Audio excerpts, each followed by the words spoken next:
Hi viewers, welcome to our channel. ప్రస్తుతం మనతో పాటు ప్రముఖ పొలిటికల్ అనలిస్ట్ కిలారి నాగార్జున గారు ఉన్నారు. వారితో ఒకసారి మాట్లాడదాం. సార్ నమస్కారం. సార్ నమస్కారం బాబు. సార్, చంద్రబాబు నాయుడు గారు ఒక సభలో చెప్పడం చూస్తున్నాం, పోస్టల్ బ్యాలెట్స్కి ఉద్యోగులంతా కూడా పోటెత్తుతున్నారు, వీళ్ళకి జగన్మోహన్ రెడ్డి గారు ఎంత డబ్బులు పంచుతున్నా వాళ్ళు తీసుకోవట్లేదు, ఈసారి ఓట్లు గుద్దురే గుద్దురు అని చెప్పేసి ఆయన చెప్పడం కూడా చూస్తున్నాం. సో మరి ఆయన మాటల్ని మనం ఏ విధంగా చూడొచ్చు అంటారు సార్? మీ ఒపీనియన్ ఆయన కామెంట్స్ పైన. సరే, చంద్రబాబు నాయుడు గారు ప్రతిపక్షంలో ఉన్నారు కాబట్టి నేను అధికారంలోకి వస్తున్నానని ఆయన భావించడం, దానికి తగ్గట్టుగానే ఆయన మాటలు చెప్పడం అనేటువంటిది చెప్పొచ్చు. కానీ వాస్తవ పరిస్థితి కూడా దానికి దగ్గరగానే మనకు కనపడుతుంది. ఓకే. ఎందుకంటే గత ఎన్నికల్లో మనం ఎప్పుడు చూసినా కానీ దగ్గర దగ్గర 5 లక్షల మంది ఉద్యోగస్తులు ఉన్నా కూడా ఎప్పుడు కూడా 1,25,000, 1,30,000, 1,50,000 మాత్రమే పోస్టల్ బ్యాలెట్ ఉపయోగించుకోవడానికి వాళ్ళు ముందుకు వచ్చేవాడు. మిగతా వాళ్ళందరూ కూడా అంత ఆసక్తి చూపించేవాడుగా. కానీ ఈసారి అనూహ్యంగా 4,50,000 మంది, దగ్గర దగ్గర 5 లక్షల మంది తమ ఓటుని నమోదు చేయించుకొని ఖచ్చితంగా మేము వేయాల్సిందే అని, వాళ్ళ ఓటు ఒక చోట లేకపోయినా రెండో చోట ఉందంటే మామూలుగా ఏంటంటే లేదంటే వెనక్కి తిరిగి వెళ్ళిపోతారు.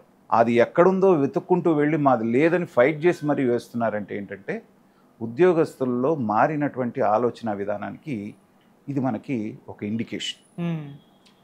దీనికి కారణం ఏంటి అనేటువంటిది మనం కనుక కొంచెం వెనక్కి వెళ్తే, చంద్రబాబు నాయుడు గారు అనేటువంటి వ్యక్తి 2014 నుంచి 19 వరకు ముఖ్యమంత్రిగా చేసినప్పుడు ఏంటంటే ఆయన పని రాక్షసుడు.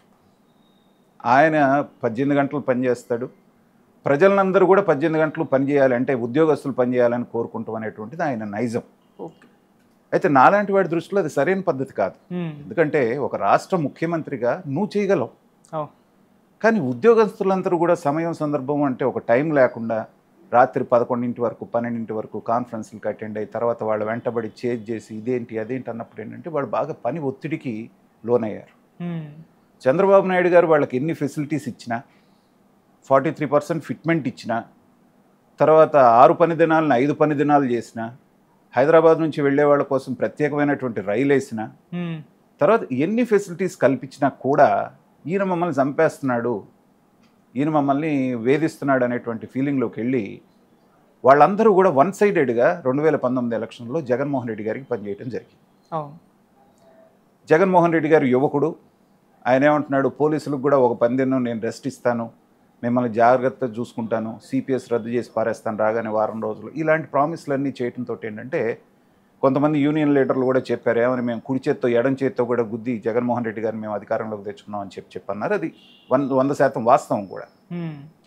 కానీ క్రమేణా పని ఒత్తిడి, పని సంగతి ఎలా ఉన్నప్పటికీ కూడా వాళ్ళకి 31వ తారీఖు 30వ తారీఖు అందాల్సినటువంటి జీతాలే అందకుండా అవి 15వ తారీఖు 16వ తారీఖు నెలాఖరు వరకు ఇష్టం వచ్చినట్టు పడుతున్నా, రిటైర్ అయినటువంటి వాళ్ళకి వారం 10 రోజుల్లో మ్యాక్సిమం నెల రోజుల్లో రిటైర్మెంట్ బెనిఫిట్స్ అందాల్సినటువంటి 6 నెలలు సంవత్సరం వరకు ఆఫీసుల చుట్టూ కాళ్ళరిగేలా తిరిగినా రానప్పుడు ఏంటంటే అప్పుడు రియలైజ్ అయ్యారు, విడిపోయినటువంటి రాష్ట్రం, లోటు బడ్జెట్తో ప్రారంభమైనటువంటి రాష్ట్రం అయినప్పటికీ కూడా ఆ స్థాయిలో ఫిట్మెంట్ ఇచ్చి ఆ స్థాయిలో ప్రతి నెల ఆయన ఏం తంటాలు పడ్డాడో 1వ తారీఖు నాటికి మీకు జీతాలు ఇచ్చినప్పుడు ఆయన విలువ తెలియలే వీళ్ళకి. కానీ ఎప్పుడైతే పిఆర్సీలు లేవు, తర్వాత వచ్చేటప్పటికి మీకు రావాల్సిన డిఏలు కూడా ఆలస్యంగా ఇవ్వటం, బకాయిలు ఆలస్యంగా ఇవ్వటం, తర్వాత ఐఆర్ అనేటువంటిది చాలా ఉన్నదానికంటే తక్కువ ఇవ్వటం, ఇలా చాలాసార్లు జరగటంతో ఉద్యోగస్తులు ఇంతకుముందు నిరసన తెలియజేయడానికి అవకాశం అన్నా ఉండేది. ఓకే. ఇప్పుడు ఏంటంటే నిరసన తెలియజేసే అవకాశం కూడా లేకుండా చేస్తే ఎవరైతే ఉన్నారో ఈ యూనియన్ లీడర్ల మీద కేసులు పెట్టడం, వాళ్ళు అసలు పారిపోయి కొన్నాళ్ళు కనపడకుండా పోవటం, రకరకాలైనటువంటి గందరగోళం అనేటువంటిది రావటం జరిగింది. నేను పలు సందర్భాల్లో కూడా చాలా ఛానల్స్లో చెప్పింది ఏంటంటే జగన్మోహన్ రెడ్డి గారు ఒక యువకుడిగా 151 సీట్లతోటి ఈ రాష్ట్ర ప్రజలు ఆయన ఎన్నుకున్నప్పుడు ఒక సువర్ణ అవకాశాన్ని ఆయనకి ఎవ్వరు, ఏ చీఫ్ మినిస్టర్కి, ఈవెన్ ఎన్టీ రామారావు గారికి కూడా ఇవ్వనంత మ్యాండేట్ అతనికి ఇచ్చారు. ఇచ్చినప్పుడు చక్కగా ఈ రాష్ట్రాన్ని పాలించుకొని చంద్రబాబు నాయుడు గారు 1,00,000 కోట్లు పెట్టి అమరావతి కడతానన్నారు. వదిలి, అది ఆయన కళ. నువ్వు 10,000 కోట్లు పెట్టేస్తే ఇంతవరకే నేను చేయగలనని పూర్తి చేయి, డెవలప్ అయిన కాడికి డెవలప్ అయ్యేది కదా. పోలవరం 72% పూర్తి చేస్తామన్నారు, మొత్తం పూర్తి చేయలేకపోయినా కనీసం పని అన్నా నడుస్తూ ఉంటే, ఉద్యోగ కల్పన, ఏదో 4 ఇండస్ట్రీస్ తీసుకొస్తే, ఇవన్నీ కనుక చేస్తుంటే జాగ్రత్తగా ఆయన సమయాన్ని అంతా కూడా అవతల వాళ్ళని కక్ష సాధించడం, ఎవరిని ఎట్లా లోపలేయాలి, ఎవరిని ఎట్లా వేధించాలనే దాని మీద కాకుండా నేను చెప్పిన ఈ 4-5 పాయింట్ల మీద కనుక ఆయన కాన్సన్ట్రేట్ చేస్తుంటే చంద్రబాబు నాయుడు గారి వయసు రీత్యా, జగన్మోహన్ రెడ్డి గారి వయసు రీత్యా, ఆయన ఇచ్చిన సంక్షేమ పథకాల రీత్యా ఆయన అంటే ఒక 20 సంవత్సరాలు ఆయనే చీఫ్ మినిస్టర్ ఉండేవాడు. చంద్రబాబు నాయుడు గారిని జనం ఆటోమేటిక్గా మర్చిపోయారు. అలా కాకుండా ఎప్పుడైతే ఎవరైతే నిన్ను సపోర్ట్ చేశారో ఆ వర్గాలన్నింటినీ ఎప్పుడైతే దూరం చేసుకోవడం మొదలుపెట్టారో జగన్మోహన్ రెడ్డి గారు, ముఖ్యంగా చరిత్ర మీకు ఏం చెప్తుందంటే ఉద్యోగస్తుల్ని వ్యతిరేకం చేసుకున్నటువంటి ఏ రాజకీయ పార్టీ అధికారంలోకి రాలేదు. ఎన్టీ రామారావు గారికి అంత ఆదరణ ఉన్నప్పటికీ కూడా రెండోసారి ఆయన ఓడిపోవడానికి కారణం ఉద్యోగస్తులే. అలాగే చంద్రబాబు నాయుడు గారు హైటెక్ చీఫ్ మినిస్టర్గా ఉండి హైటెక్ సిటీ తీసుకొచ్చి హైదరాబాద్ని అంత అభివృద్ధి చేసిన అప్పుడు కూడా ఆయన ఓడిపోవడంలో కీలక పాత్ర పోషించినటువంటి వాళ్ళు ఈ ఉద్యోగస్తులే. మరి చరిత్ర మీకు ఇన్ని సాక్ష్యాలు చెప్పినప్పటికీ కూడా వాటిని పట్టించుకోకుండా నా బాటలో నేనే వెళ్తాను జగన్మోహన్ రెడ్డి గారు సాగడం వల్ల ఏంటంటే ఉద్యోగస్తుల్లో పెద్ద ఎత్తున 4,50,000 మంది పోస్టల్ బ్యాలెట్ను ఉపయోగించుకోవటం ఏంటంటే వాళ్ళల్లో ఉన్నటువంటి అసంతృప్తిని దీని ద్వారా తెలియచేయాలి మనం గట్టిగా అనేటువంటి కంకణబద్దులై చేసినటువంటి పనిగానే మనకి కనిపిస్తోంది. ఇది కనీసం ఎమ్మెల్సీ ఎలక్షన్లప్పుడు వచ్చినటువంటి వ్యతిరేకతను గమనించైన జగన్మోహన్ రెడ్డి గారు కొంతన్నా జాగ్రత్త పడి వాళ్ళని దగ్గరికి తీసుకొని వాళ్ళు 10 రూపాయలు అడిగితే దాంట్లో బాబు ఇది ఇబ్బంది, ఈ 5 రూపాయలన్నా తీసుకోండి అని చర్చల ద్వారా పరిష్కరించుకుంటే ఇవాళ ఈ పరిస్థితి వచ్చేది కాదు.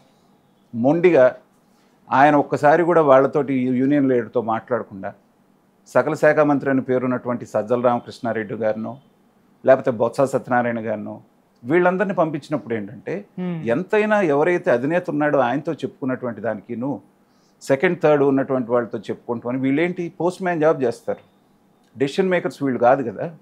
సరేనయ్యా సీఎం గారికి చెప్తాం మీరు చెప్పింది అంటారు. 3 నెలలు మళ్ళీ కాలం గడిచిపోతుంది. మళ్ళీ వాళ్ళు అడగానే మళ్ళీ తర్వాత 3 నెలల తర్వాత ఏదో చిన్న కమిటీ వేస్తారు, మీటింగ్ పెడతారు.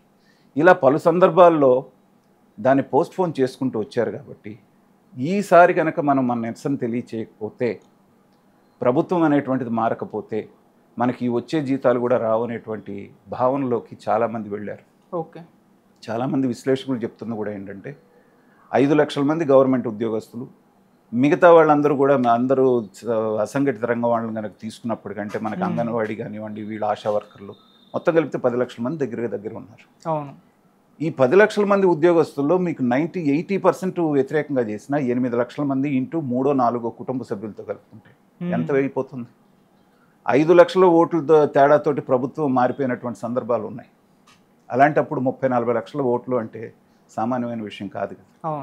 అందుకని ఈ ఫ్యాక్టర్స్ అన్నింటినీ దృష్టిలో పెట్టుకొని మాత్రమే వాళ్ళు అది చేయటం జరిగింది. దాన్ని ఎంతవరకు మ్యాగ్నిఫై చేసి అధికార పక్షం నైతిక స్థైర్యాన్ని దెబ్బతీయడానికి చంద్రబాబు నాయుడు గారు ఒక రాజకీయ నాయకుడుగా, అనుభవం ఉన్నటువంటి రాజకీయ నాయకుడుగా ఆయన ప్రయత్నం ఆయన చేస్తున్నాడు. సరే, ఈ ఉద్యోగస్తుల్లో వచ్చినటువంటి చైతన్యమే మిగతా అందరిలో వస్తుందా, లేకపోతే పైన అలా చెప్పేసి మళ్ళీ జగన్మోహన్ రెడ్డి గారికి అధికారం కట్టబెడతాడా అనేటువంటిది కాలం నిర్ణయిస్తుంది. Right sir, thank you so much.